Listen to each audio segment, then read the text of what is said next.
What's up, everybody? You got another episode of Wasted Local Talent. This is Chris Rabb. I'm Cecily. I'm Larry Morgan. I'm Mark Fisher. And we're from ElectroMagnetic Press Comics, or ENP. Excellent, guys. Thank you for coming in today. How you all nice doing? to have you here. We're doing well, thank you. Yeah, enjoying the sunshine. Beautiful day today. Finally. Good day to get Seriously. together and talk about some stuff. Yeah. Some good stuff. So, guys, tell everyone about your company and your business. Mark, you want to take the business aspect? Sure. Our company is ElectroMagnetic Press. We make comics, and we now have a full-size magazine called Miscellanea. The comics were... It's probably been 6 years. Don't say it embarrasses me how long it's taken me to get two issues out. Yeah, so we have about It's we have bad. about 5 comics total, and we're kind of focused on the magazine at the moment. And we go around to cons, and we meet at McDonald's on Saturday mornings and plan new comics right. that aren't made. And so, Good A inspiration. little coffee egg McMuffin conference. yeah, pretty much. Yeah, exactly. But yeah, we just we enjoy comics, and we enjoy getting out and meeting people, and we're finding that there's a huge we're constantly meeting writers and artists and things like that, and it's just a nice community. Absolutely. Would you say that with the explosion of the popularity of the comic book industry as a whole, has that been good or bad for what you guys kind of do? Because it seems like it's just feast. Any comic book, anything is gold. You know what I mean? How would you guys, what's your guys' opinion on that? I would say it was good for a little bit in that we get a bunch of new people in. Yeah. We always do well selling our stuff to people who aren't comic book fans. So I don't know if that really is a commentary on our comic books, but it's always nice. We had a lot of people that are like, this is the first comic book I've ever bought. And when we take a picture with them, and it's like, But so that part was nice. Unfortunately, that also means that a lot of people we meet are really... more casual fans. So Sure. it's a different market than the diehards who grew up with comic books as their best friends as their children. Yeah. Those are the people we click most with, I'd say. Sure. I mean, it's a very interesting counterculture of people who do you can get the mild-mannered, hey, I loved the Avengers. And then you can get someone, if you talk about Batman, you better be Oh ready. yeah. Right. They'll bring it. you better be They'll really bring ready. it. Yeah. Yeah, we've learned a lot about a lot of things we didn't know about Oh yeah. as we've been out to more conventions, because Yeah. we would see it consistently, and we thought, oh man, we Yeah. better do some research. We can't have conversations with these guys. Right. Yeah. It's like go.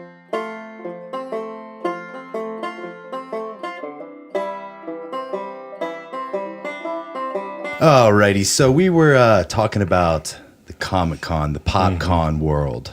It's casual. It's fierce. Do you guys do like the tri-state area? How far do you guys branch out to promote your brand? Well, we have been as far as Atlantic City. We went out to Atlantic City, New Jersey last year. Shout out Jersey. And that was an interesting experience. We see a lot of difference between the northern cons and then West Virginia on down of what we've done so far. What kind of difference? Because that's interesting to me. The audience is different, I think. Yeah. The people the northern ones we've been to, and I lived in Buffalo, New York for 10 years, and they're much more reserved. They're not as quick to engage with you. We've had even people interesting, you try to give them a free button, and they're like, no, thanks, I don't want to buy Yeah. that. Yeah. Like it's I don't want your free like, shit. Shutting it's like, down the donut. freebie. And even better, sometimes they will take it and then give you a dirty look, like I just did you a favor by taking this button or sticker. At And the I'm like- Comic Cons? Yeah. Yeah, it was like And that's happened to us in Here. Atlantic City and in Atlantic City, Allentown, Pennsylvania. Things like that, places like that. And, The Philly area is tough. Yeah. It's a tough crowd. yeah, yeah. Tough crowd up And there. I think just being out there in general is a blessing and a curse for guys like us, because we don't sell Captain Marvel and we don't sell Daredevil. Yeah. And Right. we've never worked for Marvel or DC. So it's great that people are coming out, and there are so many conventions, but it's not so many people that are into independent comics. it's kind of Yeah. the same struggle that independent bands kind of go through. People will gravitate to what they know and maybe not take the chance Right. on that thing they never heard of on Spotify or the Right. comic producer at the PopCon. Yeah. I think that's a cool segue into like what you guys have in your comic books. Like, I know it's horror, but can you tell me? Some a of it little bit is. about that? It's kind of a mishmash of stuff. I'll let Larry talk more about that because Okay. he writes both comics. Yeah. Okay, so Larry. I'll our talk two about Miss primary Olivia. books are The Believer and The Omens. As I was saying, I've always been a huge comic book fan since I was a very little kid. So both of these stories are essentially homages or love letters to the things that really impacted me as a child. My first comic book love was probably the Justice League. We used to do flea markets, and you could get like 10 comic books for like $1. So I had this huge collection of like 1970s and 1980s Justice League of America comic books. So I really loved that kind of the idea of the superheroes who were floating around in a satellite over Earth, just looking out, and their whole job was just to protect the planet Earth. And back then in the 70s, it was mostly from environmental threats, which is so weird. It's so ahead of Weirdly the curve. progressive. Yeah, very progressive. Yeah. Very, very progressive. So there was a lot of that. But again, it was the kind of first thing that really grabbed my attention, grabbed my interest, and like I say, really developed a love of comic books for me. So the one book, The Believer, is really inspired by that idea of that pantheon of heroes who are really out there just protecting and willing to sacrifice their life for the world. So pretty straightforward. And then, of course, like I say, I want to put a twist, put my own mark on the story. So we kind of take it into a little different direction by bringing in themes of faith and a character. There was a lot of iconology. You think about Captain America and the shield and dressed in the flag. So I thought, well, if we took that up one notch, how about a guy who dresses himself in a Christian flag? So, kind of throw him into this world. And, like everybody, I think anytime we're approached with anybody who's, really outwardly expressing their religion, you kind of want to be like, I'm going to back off a little bit. Sure. And so I kind of throw him into a universe and put it in that. And then I try to throw a little twist in that, if you believe in the Christian faith, the whole concept basically comes down to this idea that every human is redeemable. So I said, well, how would it be if this character was actually like the world's greatest bad guy who had put this costume on, and now everybody's like, even worse, I don't know who he is. So it kind of puts him as a loner in a world of heroes and villains. And that's the basic concept for Believer. Now, The Omens really goes to my second love, which was the X-Men. So as a teenager, and this is no joke, for my high school prom, and this is, most people would be embarrassed, but among nerd culture, you would understand this. Instead of going to my high school prom, I stayed at home reading X-Men comic books. Oh, yeah. And I just That's awesome. loved X-Men. I didn't go to prom. I stayed home and played Resident Evil. So I feel you. So yeah, and my friends were like, my parents were like, oh, don't you want to go to prom? And I'm like, no, I love. Don't you the know, X-Men. Mom, that I've prom. already asked, got denied, and that's why I'm here. That's right. Well, yeah, I mean, there definitely was that's a part of it. But in general, I loved comic books more than I loved anybody in my life, quite frankly. Who's your favorite character? Just real quick. Yeah. Rogue from the X-Men. Yeah. Oh, wow. That's a Totally good one. Huge Huge heart crush. in her story. Yeah. Oh, yeah. There's a lot of heart in her Absolutely. story. Absolutely. What about you? Why don't we do a little quick round Yeah, table, yeah. everyone's favorite comic book character? You're going to make me say it. Yeah, I'm good. Ever since I was a little guy, I love Wonder Woman. Oh, yeah. Ooh, there's some still- heartbreak I got- at this table. 30 years of Wonder Woman comics in my Oh, house. yeah. DC too. Man, I like it's that. DC. Yeah. Shit, guys, you're putting me on the spot. I'm not Oh, too well versed in the it comic was your book Who's the idea. world. sexiest? Who do you think is She has to think of a character. Okay, first person that comes to mind when I think of sexy comic book people, definitely Wolverine. Wolverine. Yeah. Logan guy? See, Savage. that's where the movie universe has ruined it. Because in the comic book, he was a greasy, filthy pig. Yeah. And that was Oh. a key character trait. He's Yeah. 5 Not foot charming 3. at all, Yeah. not funny. He had that one liner. 5'3" and unwashed was Yeah. basically how you described Wolverine initially in the comic books. See, I didn't know that. Yeah. I've So only seen him in the movies. That's what yeah, happens. so The what you movies- really like is Hugh Jackman. Yeah. You're right, yeah. With claws. Doesn't? With Who claws, doesn't? Yeah. I'm just waiting for a musical version of the X-Men, like the Greatest Showman. Don't I even think. speak that Oh, into please, existence. come on. Resistance, man. Oh Come my on. gosh. That's what the world Can't- needs now. My heart can't handle that. Yeah. Wolverine singing. That would make so much money. It would. I bet you that Marvel has satellites that that's they've been right. alerted to us right That's now. right. They already Yeah. got a team on it. Wait, Robbie, what's yours? Did you already Yeah. say it? Oh, Batman. Batman. Okay. Batman. Classic. Batman. I love that universe. Oh, yeah. Yeah. Some of the best female characters, I think, in comics are in the Batman universe. Poison Ivy, yeah. Catwoman, Totally. Harley Quinn. I mean, Huntress. the Huntress. Oh, yeah. The Huntress. That's a good one. A lot of great characters. But anyway, let's talk about the Omens some more. Okay, yeah. So again, the Omens is kind of again a love letter to the X-Men. Like again, I say it was so ingrained in me. I so loved it that part of the reason why I loved the X-Men too was that I was terrible as far as a student went in high school. So I was not a smart guy, but they introduced a lot of science in the X-Men. So it was all about evolution and all this stuff. And I could go into my science class and my science teacher would be talking and, like say, I'm pretty much a ne'er-do-well in the back of the class, but they get to certain topics and I could rattle off stuff. So I love the science idea. And it makes you feel like, well, science is kind of cool. Oh yeah, it definitely started this huge love of science for me. Well, not even just the X-Men. The old Flash comics used to have Flash facts in the back, and you'd be like, "Whoa!" And it was his it'd be backstory. physics He was a scientist. Yeah. Right. A crime scene investigator, and yeah, totally, it was all about science. So they really threw that in.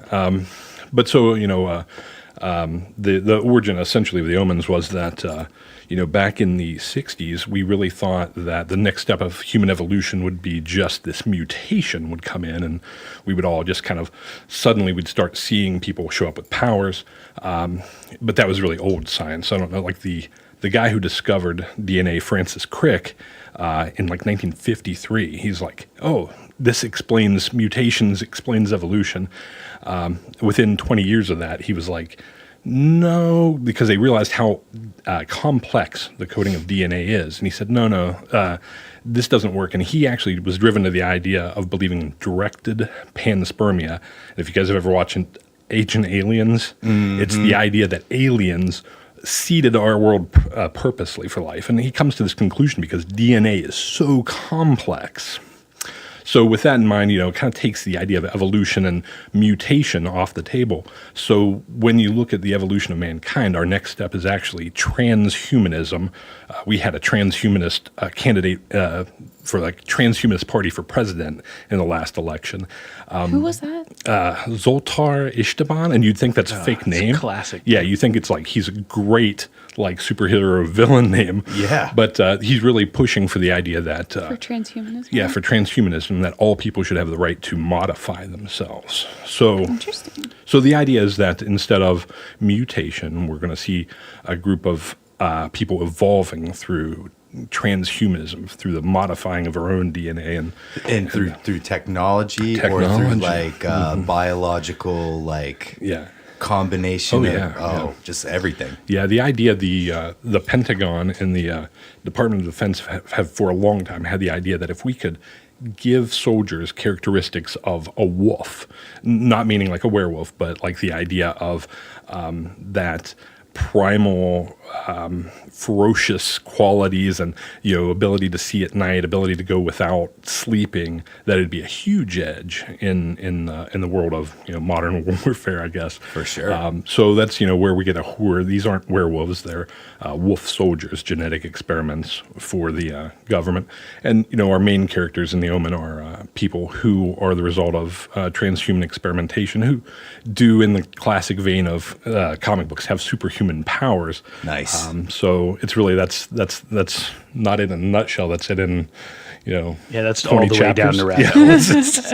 so sorry about That's that. cool. No, I asked, man. I love it. I've never heard anything like that, Oh, yeah, honestly. so So That's really interesting because we're kind of seeing that. There's a lot of Oh, yeah. that science fiction kind of taking place where the implants. Oh and yeah. It's really scary to think about. They would Yeah, put some kind of yeah. microchip in you that you could just patch in and communicate with someone else. or just like That's AI terrifying. type stuff that could mesh with Terminator warfare. yeah. ruined AI Yeah. for me. Yeah, that's I can that's never true. look at AI without thinking of Skynet. You can't That's right. trust That's it. right. You can't trust it. I love the AI stories because you see them and they're always train wrecks. We have AI. I don't know if you guys have heard the stories, the news where they develop these AIs and they start talking to each other in a language that they've invented themselves. Oh. I've And never then we seen don't know that. what they're saying. Yeah, to we each don't know what other. they're saying, so they have to turn it off. And then it gets scary. Oh yeah, I can't remember. Was it? I can't remember if it was Facebook. Somebody had created an AI, and then they put it out in the world, and they let people learn to. Wasn't it exist Twitter? by chat. I was Twitter? thinking it was Yeah. the early days of Yeah, Twitter. and that basically trolls immediately turned it into a Nazi. So you're just What? like, oh yeah, Sophia was it? Was Yeah, it Sophia? learned from all the different yeah. conversations on Twitter, so it kind of made up its own mind as it went, and they had to shut it down Because it was because too it became like fascist. Like a racist and radical- homophobic, Oh, and wow. Yeah, I mean, Like it was- like this is not my quote, but it said, Hitler wasn't so bad. I mean, their AI says this. Now it's just a chat bot AI, Right. But Right. again, you got to think about Skynet. But it's only learning what we've kind of That's fed right. it. That's right. Well, what does that kind of say about Right. our own culture? Well, yeah, and again, We if got it's this lot. suppressed, like fascist element in our own culture. Well, again, if we go into stuff like transhumanism, if we turned ourselves into gods, what would make anybody think that we would be good gods? I mean, human nature would really say that we would all be just awful people. Terrible. I mean, it's just. But again, that's me completely off subject there. But again, No, No, that's that's what- cool. No, this is what this Scary stuff. podcast is about. You Taking the relevant, making it relevant, and vice versa. yeah, people want to hear what's in your mind, you know? I think I'll scare them if I go too far. But this is inspiration for your work. So right, that's exactly. like really what matters. Well, I think Mark would agree that I've got plenty of information, but or inspiration, but not enough work. So yeah, that's right. Yeah. Don't we all? Could use a Jesus. couple more hours of drawing every day. yeah, which actually would be a good segue into miscellanea that we're Yes. talking about here. Yeah. So, like Mark was saying, when we do the conventions, we meet so many great people. And again, obviously, by the name of this podcast, you guys are into the idea of local talent. We meet so many great, talented people who really aren't encouraged to pursue their dream, and a lot of times it's because they're very weird by normal social standards. But we've met so many great people who haven't had a venue to tell their stories. So Miscellanea was something that we've wanted to do for 3 or 4 years, which would be an anthology allowing friends and people that we meet to submit stories and pinups, and then try to publish those so that we can find some of those talented people and encourage them to get working. Which Yeah, so it's all short stories and comics and pinups. Yeah. We didn't do any ads in this one. It turned out, just by nature, everyone is from West Virginia.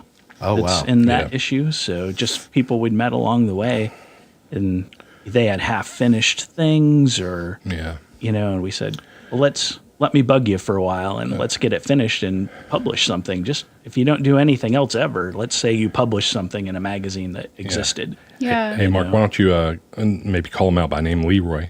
Tell him the story of how you got his. Yeah, submission. there's one gentleman in there, Leroy Brummage, and he is an excellent writer, and he was having maybe a confidence issue on what to give us or if Thanks to to give us the internet. anything. So I basically resorted to threats with him, Yeah. and Oh. I said, if you don't have something to me by this date, I'm going to print a blank page that says this is where Leroy Brummage's story goes.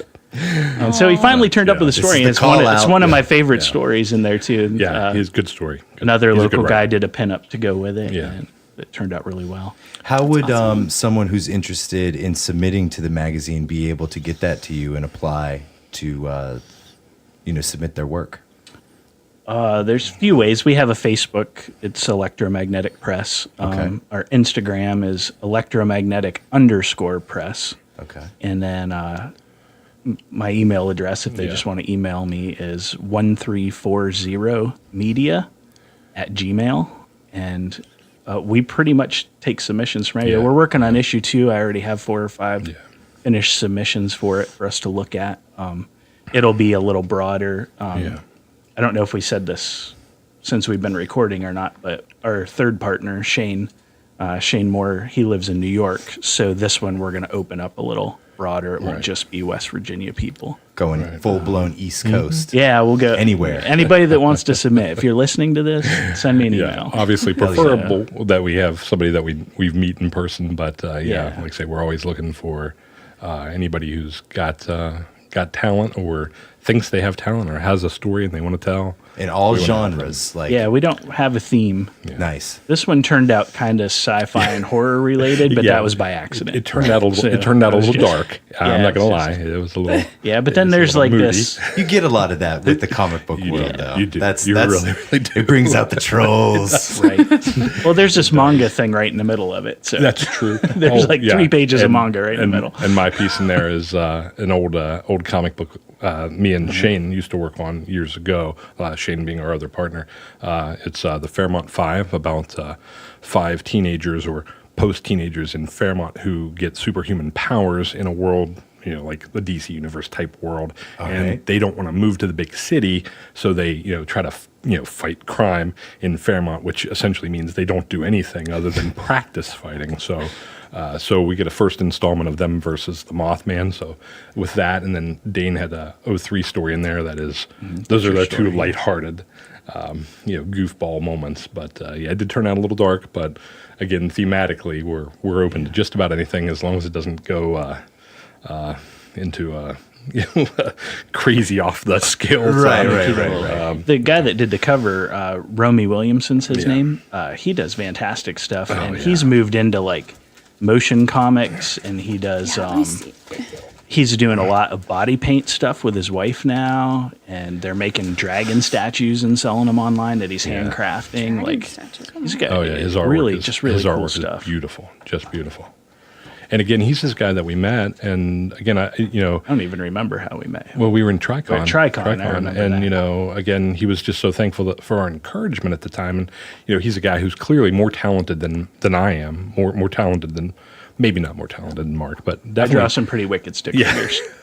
he's a very, very talented artist. And again, he was just so thankful for our encouragement in his artwork. And we realized, we shouldn't have to be encouraging these guys who are so much better than us. But we found that it really is a common theme of people getting very discouraged when they try to make their own art, whether it be writing or illustration. There's a lot of, again, the internet, back to the AI, there's a lot of, people. A lot of negativity. Yeah, a lot of negativity, a lot of human Self-doubt nature. in your self-doubt. abilities and Yeah. capacity to do the thing. Absolutely. And the last thing you want to do is put yourself out there and then have 100 people tell you suck, and then and then 20 people tell you you're great. Well, you're not going to think about the 20 people who tell you you're great. No. All you're going Yeah. to see is 100 people tell me I suck. So That's why you should do it for yourself, as that's- long as it that's makes exactly you happy. Right. That's exactly right.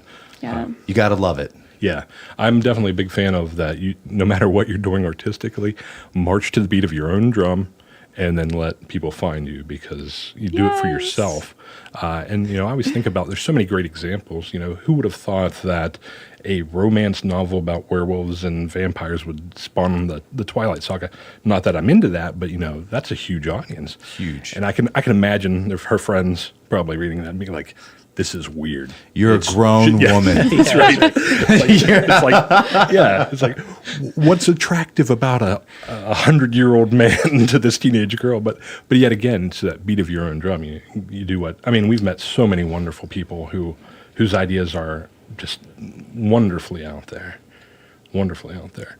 And that's how people spark more new ideas, honestly, by seeing other people's weird and crazy art, or, if they really like it and admire it, then it'll just inspire them to do their own thing. Right.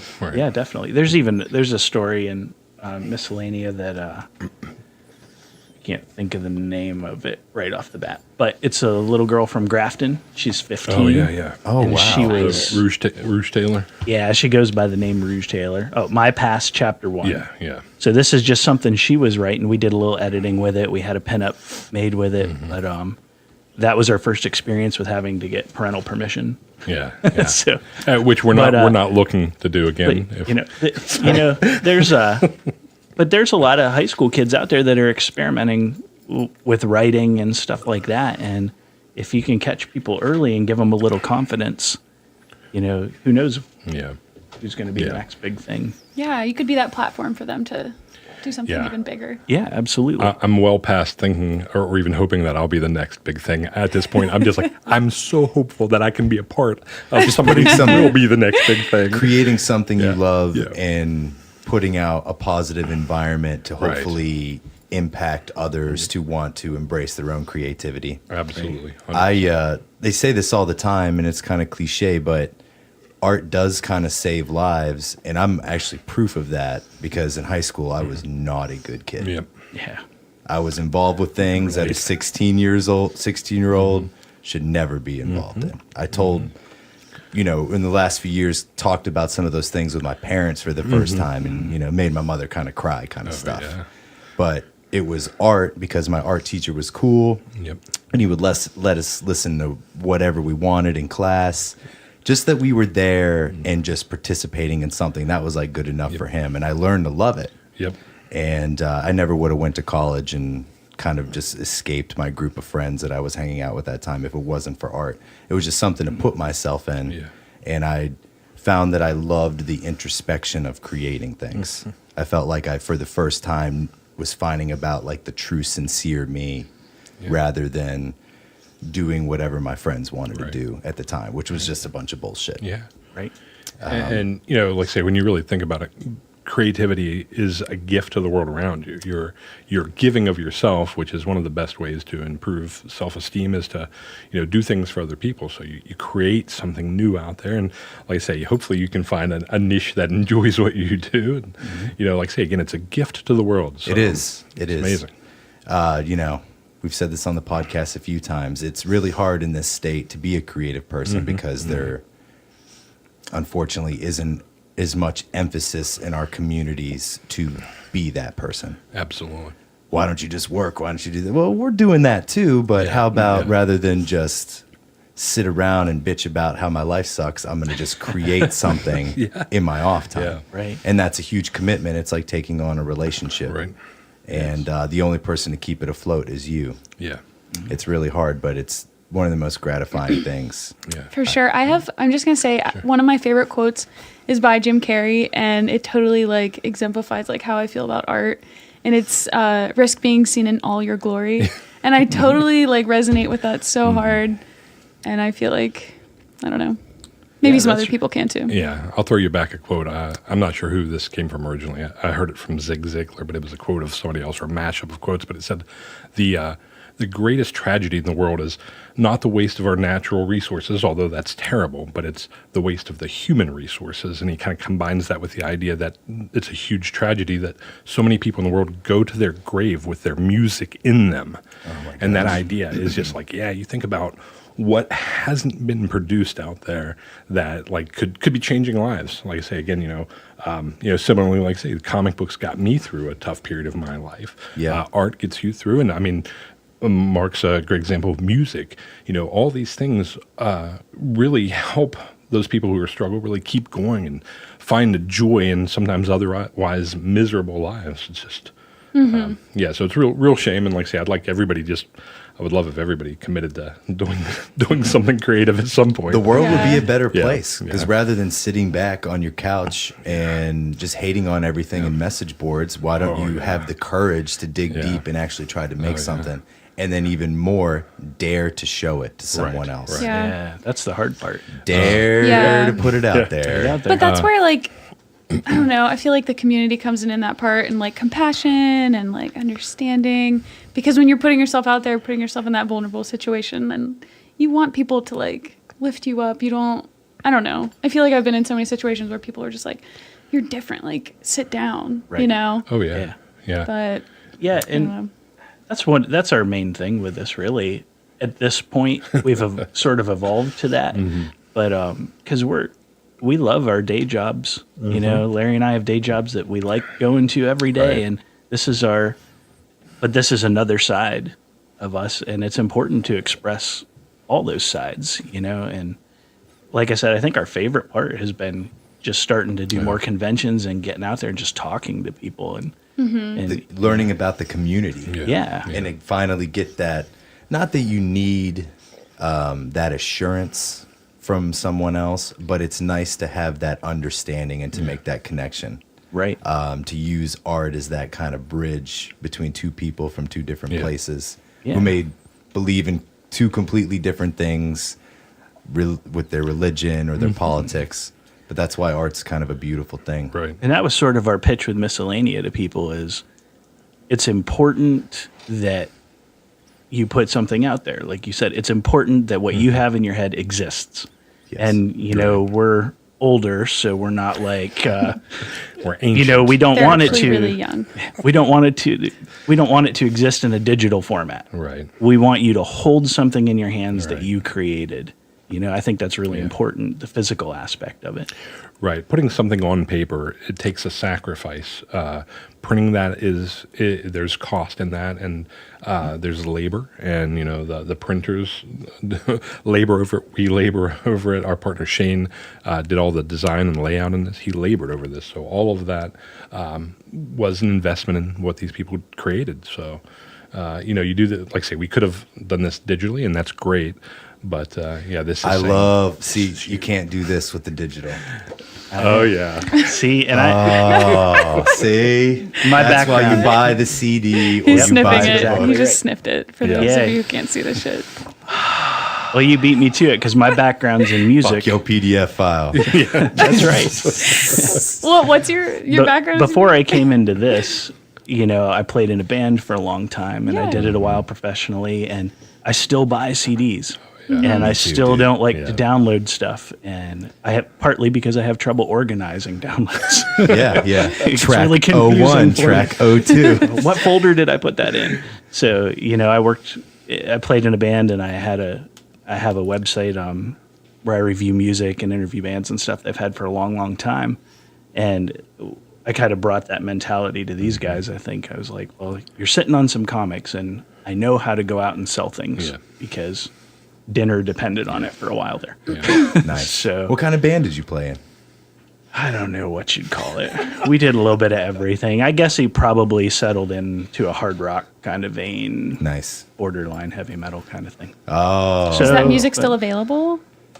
It's probably You don't out have to there share if you don't want somewhere. Shamelessly plug it, dude. He's so coy now. Now that it's about him.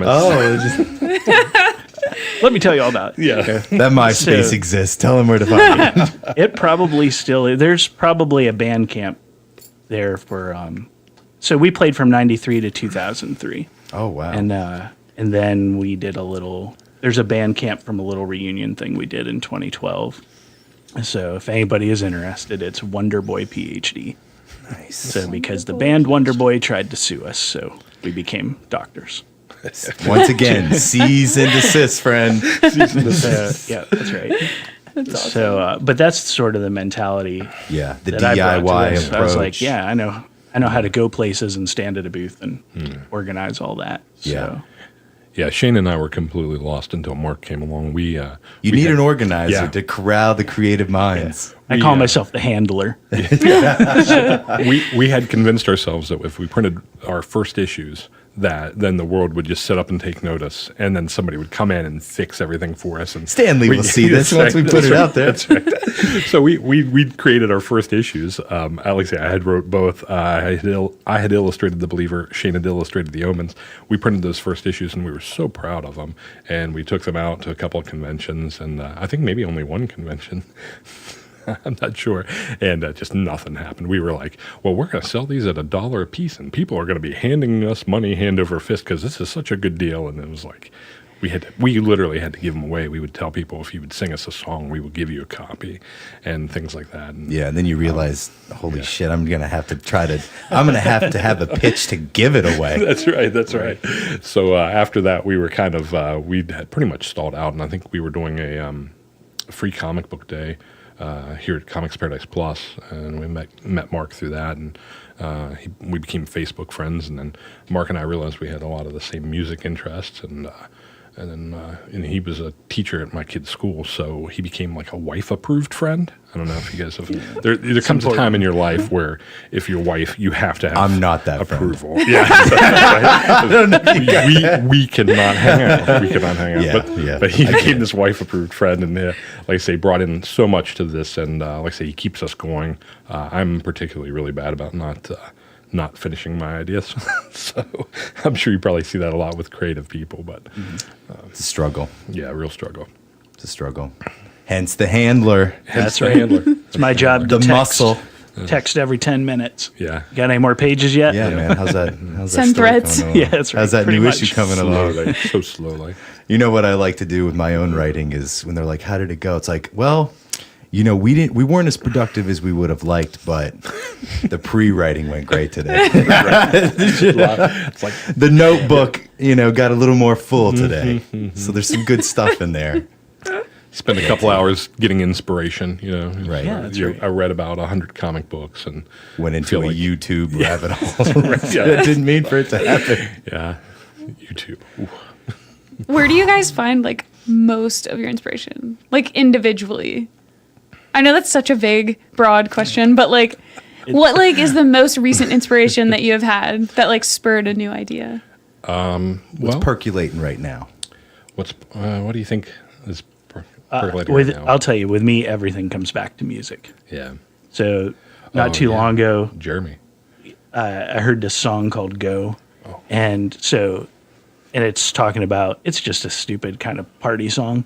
It's like wherever we go, that's where the party's at. And it talked about having welcome mats. So we started taking welcome mats and putting them in front of our booth at conventions because they're like, yeah, that's right. It'll make everybody feel like they're Little homey. like a part of the party, you know? And there's in Miscellanea too, it's called The Revelator. It's a comic and it's beginning of a thing we've done. It's a musician friend of mine did this series of EPs about the end of the world. And the long and short of it is that the end of the world happens and people are pissed off. So they decide they're going to blow up the moon to get revenge on God or the universe Yeah. or whatever No, is going not the on. moon. Taking the moon with us, solar system. So we worked with our friend Travis Smith, and we have the first few pages of it. Ultimately, we want to make it into a full comic and package the CD with it Right. That's awesome. and put the whole thing It's like together. a supplemental thing. So yeah, so it's always music for me. Everything comes back to music. I love that. Yeah. For me, I guess it's like I say, obviously. Well, I mean, two things. I mean, primarily faith. I'm a big believer in the supernatural worldview. I think that I was kind of looking at your T-shirt. Is that West Virginia West Virginia Paranormal? Ghostbusters. No, West Virginia Ghostbusters. So these are just the guys who cosplay as Ghostbusters. We see them. I don't know if they were at PopCon last year. I don't think Sometimes they they're were. I've heard of 40-foot them. inflatable Yeah. Marshmallow Stay Puft Man. Marshmallow Man. Yeah, they have So the we inflatable support them. Slimer. They're wonderful. They do a lot of children's charity stuff. Yeah. That's cool. that, too. Yeah, that's So- where I've heard that name before. yeah. Well, you probably saw the Star Wars guys at PopCon. All they have a big setup in the back, and they have all the different. They all dress as Star Wars characters, and they're like this really organized, like national organization. Yeah. These Ghostbusters guys are like that. Yeah. That's awesome. Yeah, apparently Dan Aykroyd gave everybody approval to do this nationwide. Like these guys get to dress up as Ghostbusters, and there's no cease and desist worries with that. And Just as long as they're going to events for kids and just trying not to, for profit, for fun. So, yeah. So I'm sure Making sure nobody they don't send them. Well, you know, on this $600 bill, we had to charge you $150 for the Ecto One. Oh yeah, yeah. Nobody's Wear and tear. nobody's making money dressing up as Ghostbusters. No, no, and that's a These shame. guys, yeah. That's a shame. What a national treasure. Yeah, there that you go. outfit oh, is. man. But the supernatural, like, really, Yeah. you're into that? Oh yeah, yeah. Are you also? You're talking about the Mothman. Are you also into the cryptozoology a little bit? Yes, I am. I Oh, really am. we could Here go we on a go. rabbit hole about that. That being said, I'll throw you a left turn on this. If you get Okay. into the cryptozoology world right now, there's a lot of movement more toward, instead of physical creatures, supernatural. And this is going to sound really, really crazy. And it's not my idea. I can't take possession of this. But there's a movement toward reconciling a lot of these stories with fairy lore. So, like, you get even into Bigfoot, and apparently Bigfoot is really, there's a lot of corresponding fairy creatures. For example, you guys familiar with like a ghillie suit? Like Yeah, yeah, okay, yeah. So a ghillie suit is actually named after a mythical fairy creature called a ghillie, which is a big, hairy man who, it lives in the forest kind of thing. But Wait, again, can we backtrack 1 second? What's a sure. ghillie? Yeah, I'm yeah. with you on that because I'm Yeah. well, it's like It's like a camouflage hunting suit that's equipped with leaves. It's like something that you would anticipate a sniper to be hiding out in. There's for an days at a OK time. Go Okay, video. okay. They Yeah. wear those. See, back Yeah. to music. Yeah, there OK you go. See, he's always back to music. But so there's a lot of push to, or currently a subculture, I guess, of the cryptozoology who are saying, listen, this stuff, they're not physical creatures.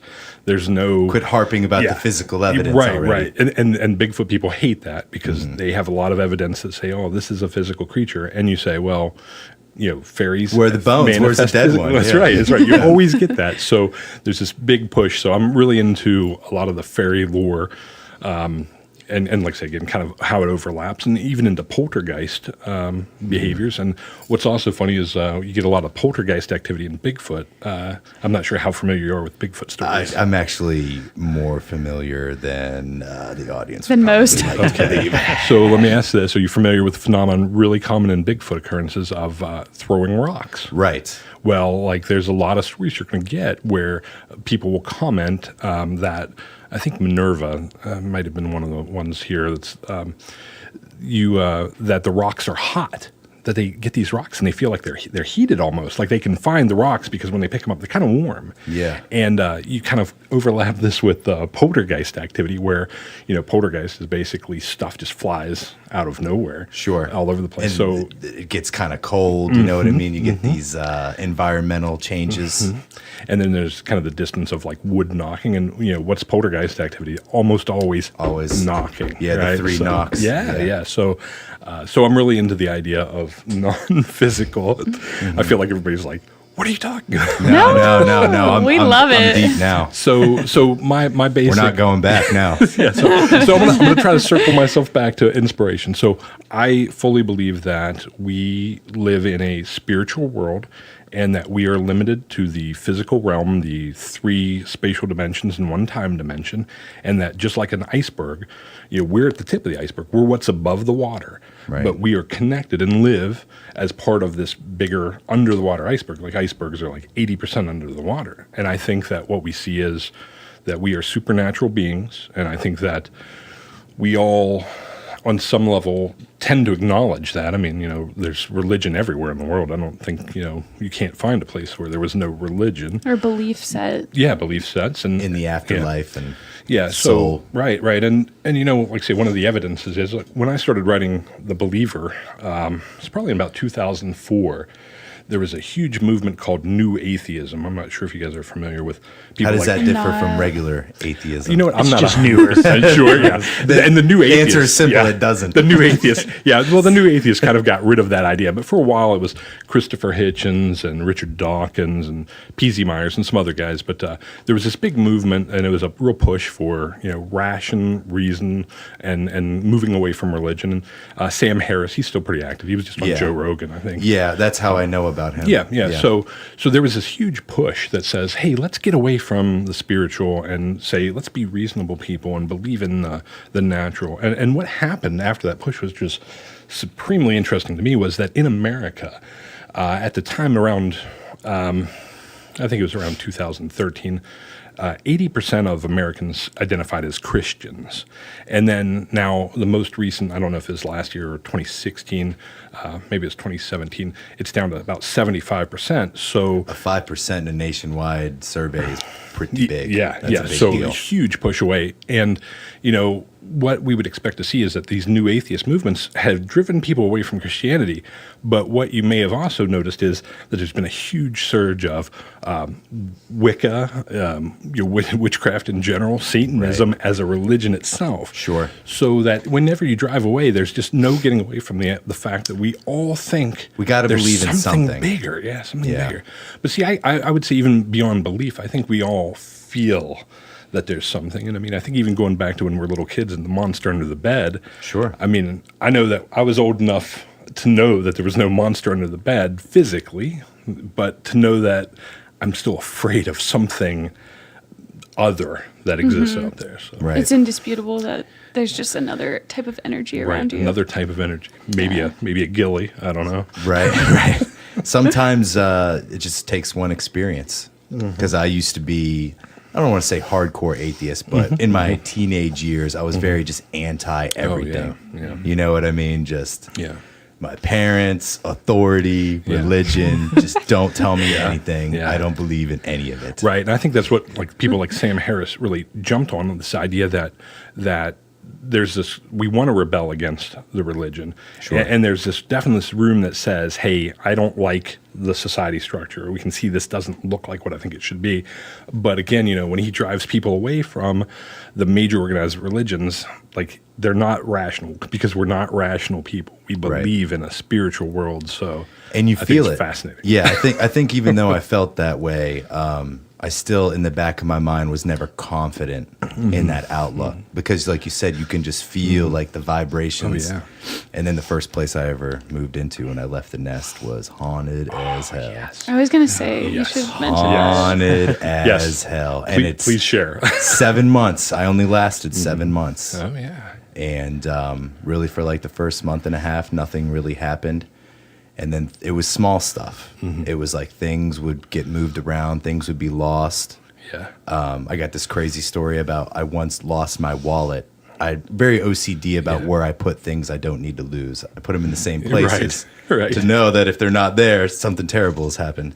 I lost this Walmart or this wallet of mine, and I even went so far as to confront someone like who I thought took it. Oh, nice. And everything, and it just was gone for almost a month, and then one day it just showed up exactly where I left it. It just showed up. I looked at all the stuff was in it, all my cards, credit cards that I had canceled, the exact same amount of cash, and then things really, that was like the reveal.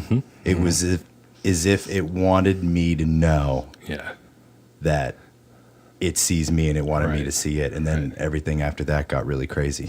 Yeah, and you hit on something that I firmly believe is that the supernatural world exists, and that there's an extremely dark element, and what it desires is to be seen by us and to be drawn into this level of our reality. Yeah. And even though I believe they're more powerful than us, that they're bigger in the iceberg scheme of things, I think that they desire for some reason to interact with us, but it's pretty much always goes to a terror place. Yeah. And you look at even like say Bigfoot. Yeah. There's again, if we say supernatural Bigfoot, there's pretty much an element of terror. You don't get a lot of. I mean, there are some benign stories, but it almost always goes into More of aggression? the natural, as if you were to encounter Yeah. any kind of alpha dominant, Yeah. entity out, Yeah. It's if you see a silverback gorilla somewhere, it's not going to be like, "Hey, what's up?" Right, It's going to be like, right, "Get the right. hell out! This is pet me." mine. Right. This is all me right Yeah, here. You need yeah. to get out." Right. But what I would go into, though, is that the idea is that Bigfoot, I don't think is like, if Bigfoot wanted to be completely unknown, it could be completely unknown. Right. I feel like it toys with us. And you see Sure. this with ghost hunters and things like this. Yeah. Those ghost hunter guys, I don't know if you guys, I mean, ghost hunter's still relevant, I guess, relatively speaking. But It was like the biggest show of that right, genre. right. Yeah. But anybody who gets into it, they get to this place where they're this just sure that they're only like a millimeter away from proving it exists, because there's this fine line that it wants us to see it, but it's like it will never take them to that, like, oh, here I am kind of thing. And it's Josh Gates. I don't know if you guys know who that is. Expedition Unknown is his current show. Oh, I'm aware of the show. Yeah. So he used to do a show called Expedition Unknown, maybe the old one. I think it's now I've messed it up now. But anyways, his older show, it was cryptids. Okay. But he got into a few episodes with its ghost, and it became all about ghosts because Yeah. he's so sure it's provable, just so sure. And it's really difficult to kind of relay those experiences. You know what I mean? Yeah, It's just and like anything else, you had to be there. Well, yeah, and that's like your story. Our minds are kind of unreliable. You know what I mean? That's true.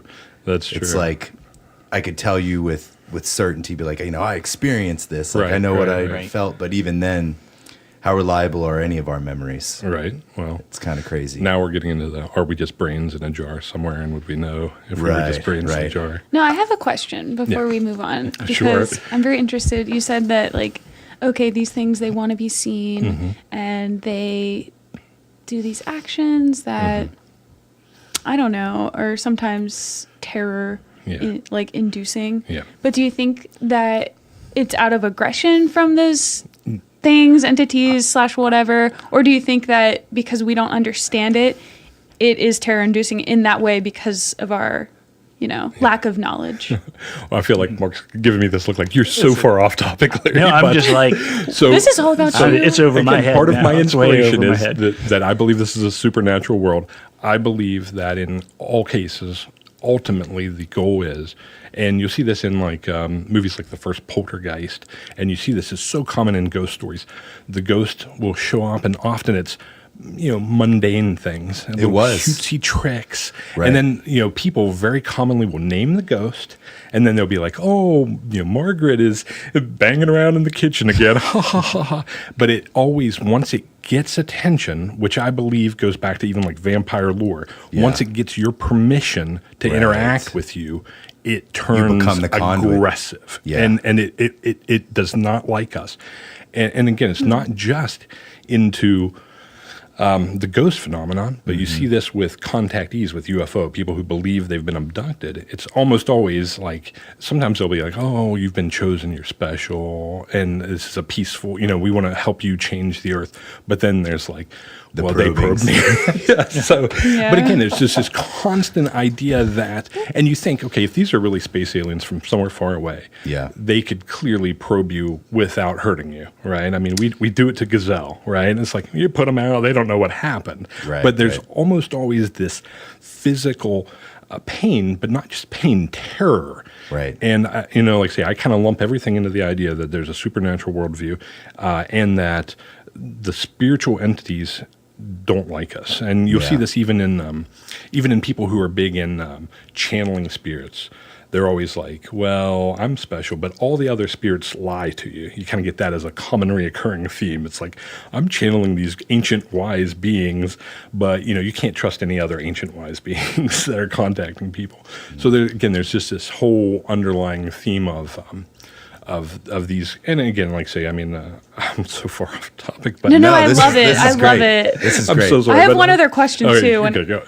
You go ahead before I start Oh, rambling. I was gonna say, like, do you think that they act like this, and they being whoever, whatever Yeah, is out there, yeah. whatever we're talking about, like, do you think they are like mean to us or harmful because they like think it's a competition for like spiritual resources in a way? I would say, well, I'm going to lay this out on the table. I am a Christian. So, like, I hope that doesn't turn anybody No, off. But, no, but I am no. seriously, We love everybody here. I am seriously a Christian. I seriously believe in, the theology of Christianity. I believe that, and again, you're going to hear some things that you're not going to hear from most Christians, I hope, but I believe that there was a natural order that was created, and that humans, for whatever reason, not that they deserve it, have taken a place of a special place in God's view. So the Bible, not the Bible, like all of the ancient texts, even Canaanite and Ugaritic, they talk about these other gods who were kind of like the first children of God. And like there's always this idea of this over God.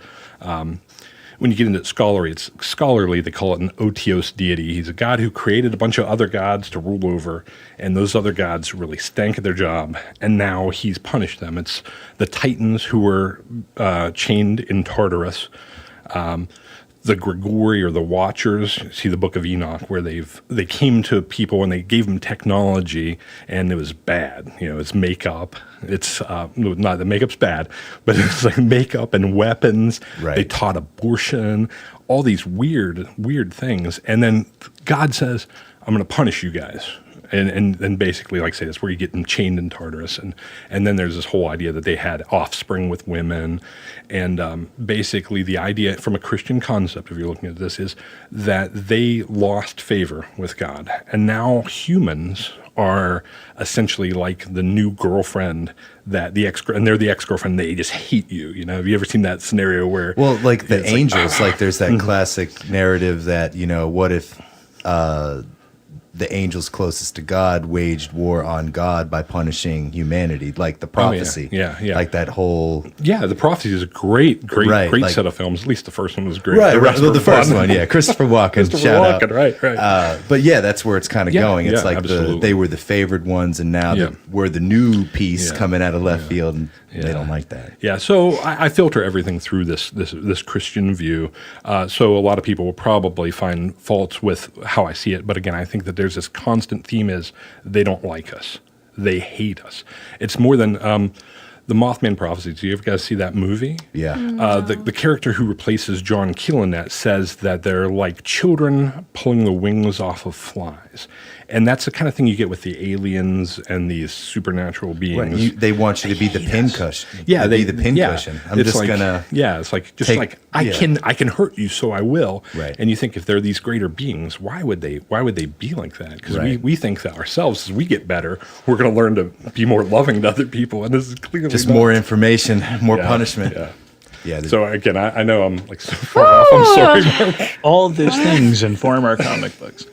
Yeah, I mean, Well, we're that's just the talking bottom about our line is that I inspirations have, here. yeah, Yeah. I have developed over time a really core philosophy about the world we live in, and that informs me as I write the Omens. Even though it's about science, the idea is these creatures have always messed with humankind, and even if you look at things like Steve Jobs in creating Apple, I don't know if you guys are aware of this, he really got a lot of his ideas while taking LSD. Yes. And you see And DMT. Yeah, and stuff like DMT, that. exactly. Oh, yeah. So you get these guys who are studying DMT and ketamine and things like this, and what they find is that Starts in the Ivy League. yeah, Timothy yeah, Leary and all that. Timothy That's Leary, all this Ivy stuff. League. Right? And then if you even get into ayahuasca and all this stuff, Mm-hmm. what you're seeing is people are touching this larger supernatural world that again that we're not supposed to go into.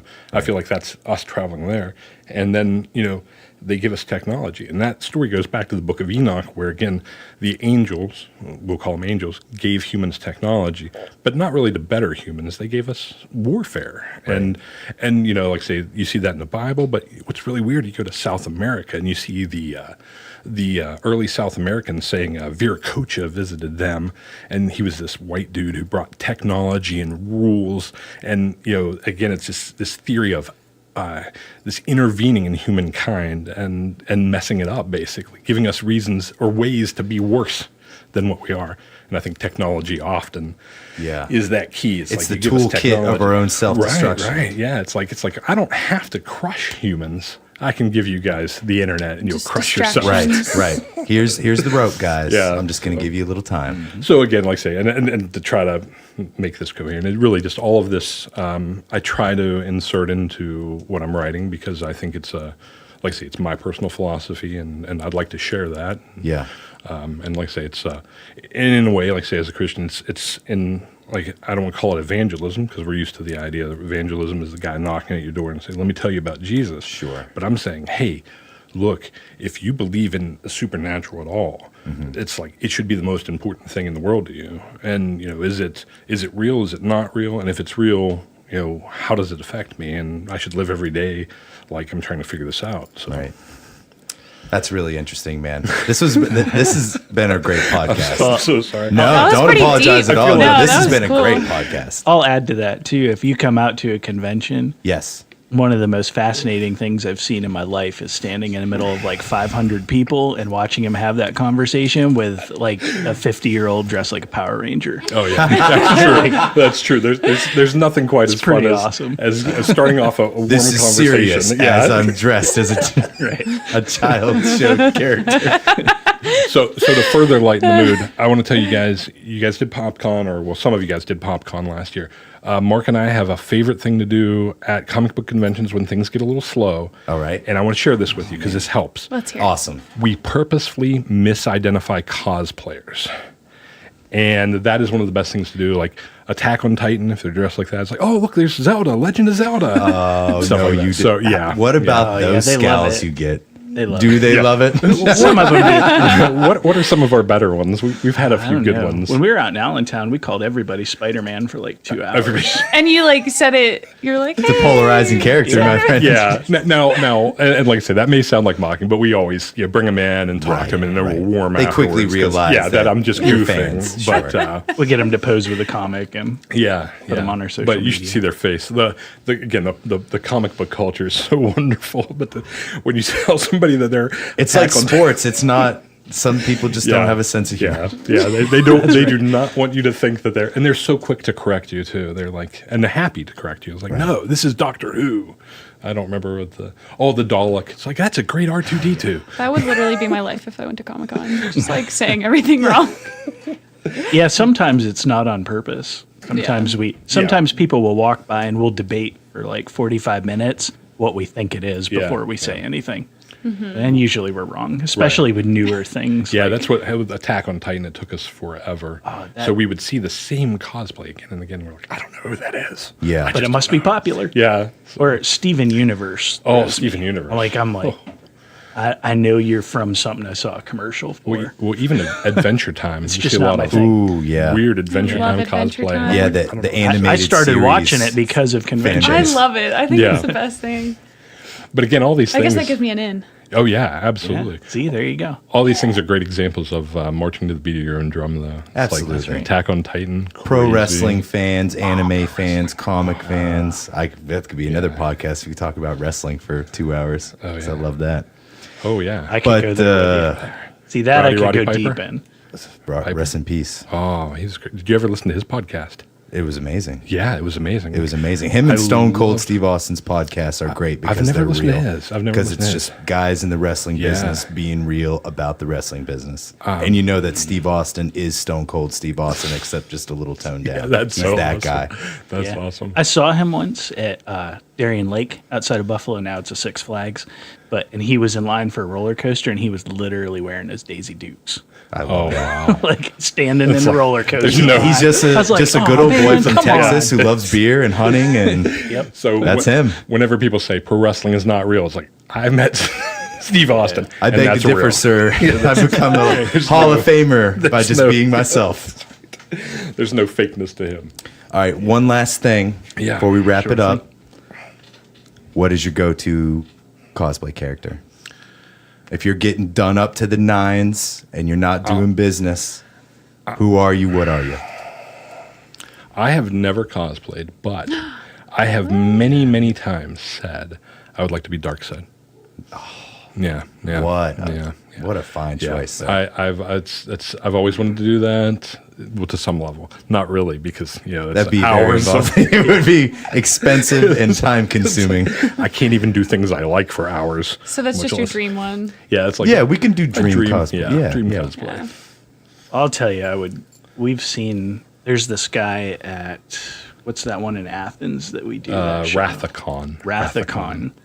And there's this guy, he shows up as a different character in this series every year. And we've seen a giant, it's giant. It's like, I bet he's 10 Yeah. feet tall. He's on stilts. On stilts, And yeah. he did Count Chocula one year. Oh my god. And then he did a Frankenberry the next year, and it's got flashing lights and moving parts. I mean, it's Yeah. just huge. The Frankenberry, I mean, his shoulders Yeah. were that wide, and 10 feet tall. I He think must we've- have loved I would love to cereal. do something like that. That Yeah, would I be know. And it's this little guy, just Yeah. gets out of the suit. It takes like 3 people to get him out of it. It's larger than life. Yeah, it's awesome. Now, what about you guys? Oh, Batman. You don't even have to say it. I No, can see, it. I wouldn't want to do Wheels are Batman. Yeah, I wouldn't really want to do Batman because it's a little too obvious. I don't Robin? think- No, I don't acknowledge Robin. First of all. 1960s Robin. Robin. You want Adam the tight, West, I little know who short- you are. I know what you did, but you just weren't for me. I was more the animated series Yes, generation. I think a really awesome Undertaker costume would be kind of my go-to. I got that long ass hair and Yeah. can make it work. That's pretty sweet. Yeah.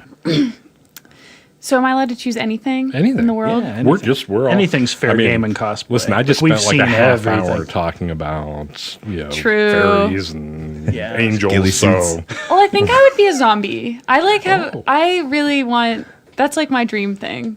Like I want to be an extra in a movie. oh yeah, But if I can do that at cosplay, which I've never even been to Comic Con or cosplay, I'm not really into that stuff. But I would be a zombie. I'll We've seen tell a you, couple great zombies. Yeah, and Yeah. you get an extra. You're an extra in a zombie movie.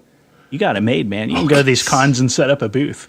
We Right. see guys like this all the time. There's a guy Featured from zombie in Walking Dead. There's a guy from Episode Morgantown. 7, season 6. He's everywhere. 43 minutes Yeah, in. you think that's a joke? That is No, true. no, that's I- true. Have you seen? I it? know Have you it's seen not it? a joke Okay. because The Walking And- Dead's huge. Oh, And yeah. and They're everywhere. and bless his heart because I'm glad he can do this. But yeah, I want to go by and see like a 6-second clip on loop on the TV. and So that's this is his my thing. appearance. Like his sign even says, Me reaching out. Do you see the drama? It's like I'm behind that's that right. special effects one there. That's me. well, that this one person I'm thinking of, even his banner even says like zombie number 453, Yeah. season 1 Walking Yeah, Dead. yeah.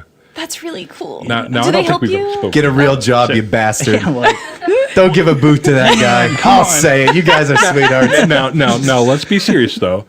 Some people are always thrilled to meet him, and That's you got true. like Yeah, say again, march to the be your own super drum, fans. and you're like taking a picture with this guy. Dude, who, when you bit that jugular, it was the best of the whole season. Yeah, yeah, There were a it's lot of neck bites, but yours is by far the best. Yeah. But I mean that's the thing is people find something they love like comic books Yeah. or wrestling or It whatever. all and comes from a good place. Any way that they can touch it at all, like just touching somebody who is on The Walking Dead is huge for some people. So like I say, we can kind of have a little bit of fun at his expense, but people really enjoy that for Yeah. whatever reason.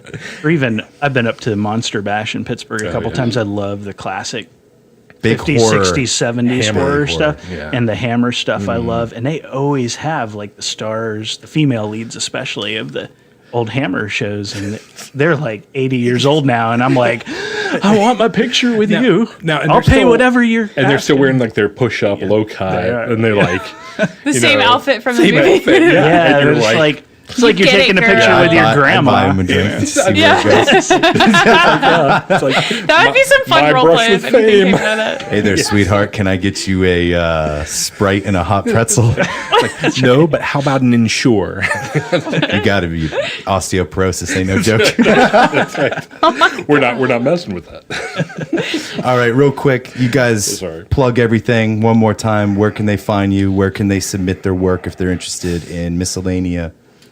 Well, Larry's anti-social media. Oh yeah. I know. So Good for you, Larry. I do all our social media. You'll find us at ElectroMagnetic Press on Facebook, ElectroMagnetic_Press on Instagram. I think we have a Twitter, but we don't use it, and We I have don't a know how Twitter? to get into it anymore. So you won't find us really. You might find us on Twitter, but we won't ever update it. If you do, it's probably an ad for like a And- Nigerian prince Yeah, scam of some sort. So Give not me your a- social security Yeah. number. If somebody from Twitter asks you for your information, don't. If do they're it. saying they're us, It's don't. not don't, us. Don't get. Block them. Preemptively block them. Yeah, preemptively. We have a website too, electromagneticpress.com. So Awesome. Guys, thank you so easy much to for find coming us. today. Yeah, thank Hey, you thanks for so much being for having here. us. Thanks for having us. You guys this was an awesome interview. Yeah, In thanks spite for of going what down you the think, rabbit this hole.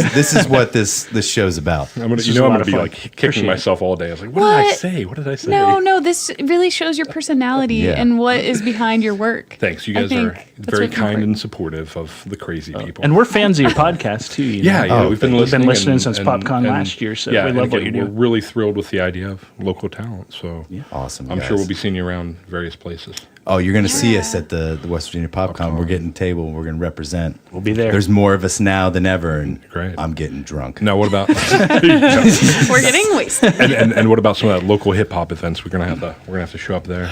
Catch me at your local rap battle, You're gonna be son. rap battles. I like that. All right, guys. Thank you so No, much thank you. again. Thank you.